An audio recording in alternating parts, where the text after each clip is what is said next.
According to Investopedia, a free trade agreement is a pact between two or more countries to reduce barriers to imports and exports between them.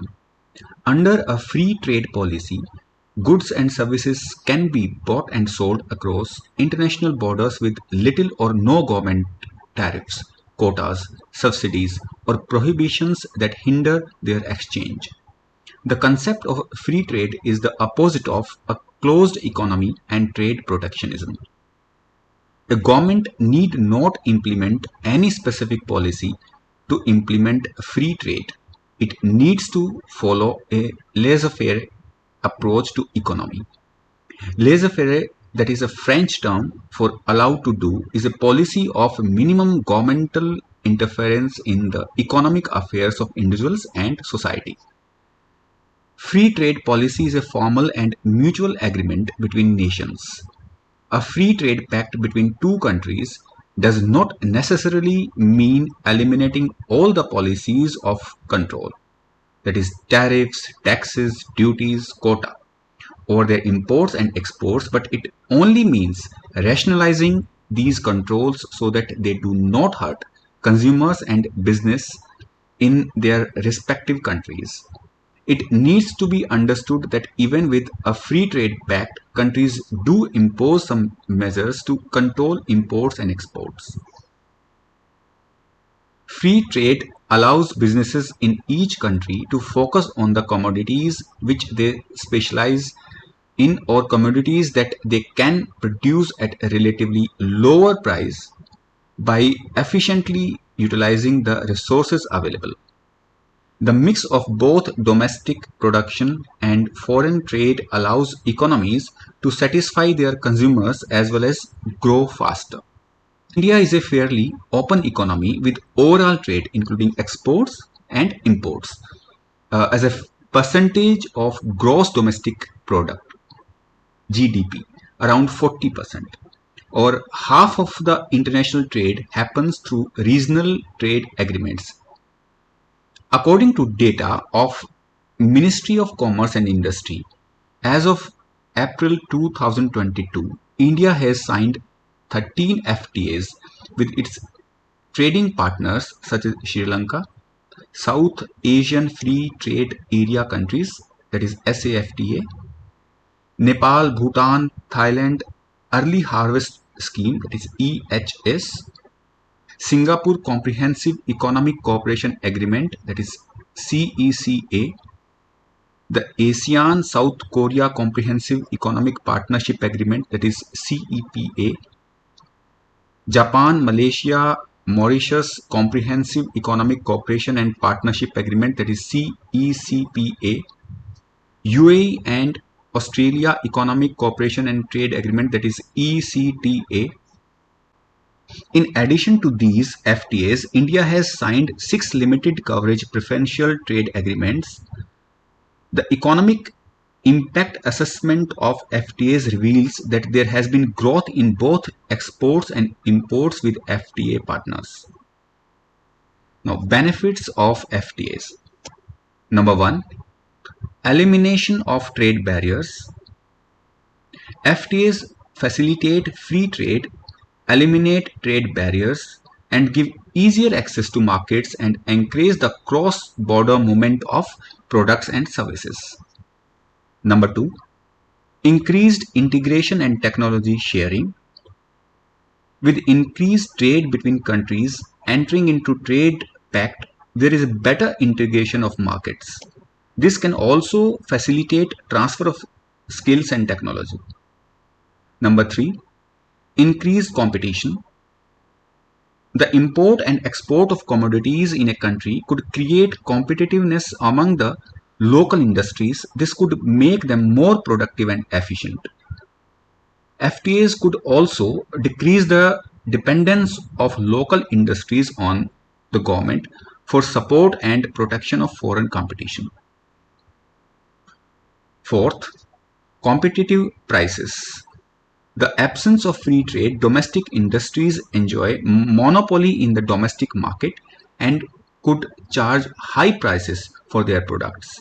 But once the foreign companies enter the domestic market with competitively lower prices and better quality products, the domestic companies also face competition and will maintain competitive prices by either improving their efficiency or lowering their prices. Fifth, improves regional cooperation. FTAs help in establishing a better framework for cooperation among the member countries. These also help in facilitating multilateral negotiations and reducing complexities. Now, disadvantages of FTAs. Number one, increased job outsourcing. With reduction in tariffs and trade barriers, as a result of free trade pact between countries, there is an increased flow of goods and services, including mobility of capital and labor. Due to the increased competition, the firms could lay off workers and offer the jobs to other countries from outsourcing where labor may be cheaper. Crowding out domestic industries. In many developing countries, farming is the primary occupation and the majority of the population depends on agriculture for employment and livelihood. With free trade pacts and the resultant openness of the economy, domestic industries are exposed to increased competition. At times, competition becomes very intense for the domestic industries and they may not be able to survive.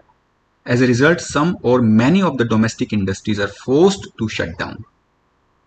Number three, poor working conditions. As a result of inadequate labor protection framework, workers' jobs and salaries are not protected in underdeveloped and developing countries. With free trade in place and outsourcing of jobs in developing countries due to availability of cheaper labor there, employers may try to extract the maximum work out of their employees. Workers may be forced to work in unhealthy and exploitative work environments. Number four, issues with intellectual property right. Many developing countries do not have proper laws in place to protect intellectual property such as inventions, new processes, and patents. Even if there are laws related to intellectual property, they are at best weakly enforced. With free trade and inflow of imports into the country, foreign products at times get copied by domestic producers. This happens due to high prices of imports. All these take place due to weak enforcement of intellectual property rights. Fifth, degradation of natural resources. Even the fact that environmental protection framework is relatively weak in underdeveloped and developing countries, free trade exacerbates the environmental protection problem. Free trade in absence of sound environmental regulations leads to an increased exploitation of resources such as minerals, timber, flora and fauna and other natural resources. Degradation of land, deforestation, pollution of water bodies are some of the examples. With respect to FTAs entered by India, the following are some of the observations. Number one, India's exports to FTA countries have not outperformed the export growth to the rest of the world. This shows that the export capacity of India has not been much affected due to FTAs. Number two, FTAs have bigger impact on metals on importing side and textiles on exporting side according to Economic Survey 2016-17. A 10% reduction in tariffs for metals increases imports by 1.4%. India exports iron ore. Next, FTAs have led to more increases in imports than the increase in exports. Next point, after the FTAs with Korea, Japan and ASEAN came into effect, trade deficit of India has widened with them, showing that India imported more than it exported to them. Next point, The utilization of RTAs by Indian exporters is very low, that is between 5% and 25%. India's recent surge in exports could mostly be attributed to an increase in foreign demand, favorable global conditions, and diversification of the export basket in terms of both the number of commodities and the destination of export. Another important aspect is that India's exports are more responsive to income changes as compared to price changes. This means that the elimination of tariffs to reduce prices does not significantly boost exports.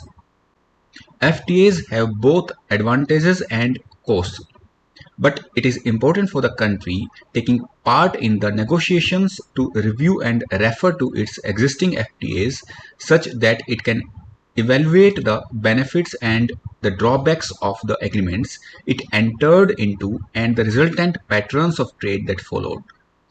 India should review its existing trade pacts and concentrate on FTAs or bilateral agreements where the cost to benefit ratio is low and such that it entails benefits in the long run.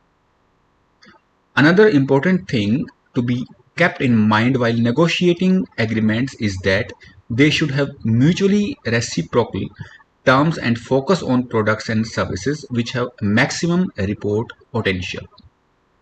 To read this article and other informative articles, you can go to our website spectrumindiaonline.com.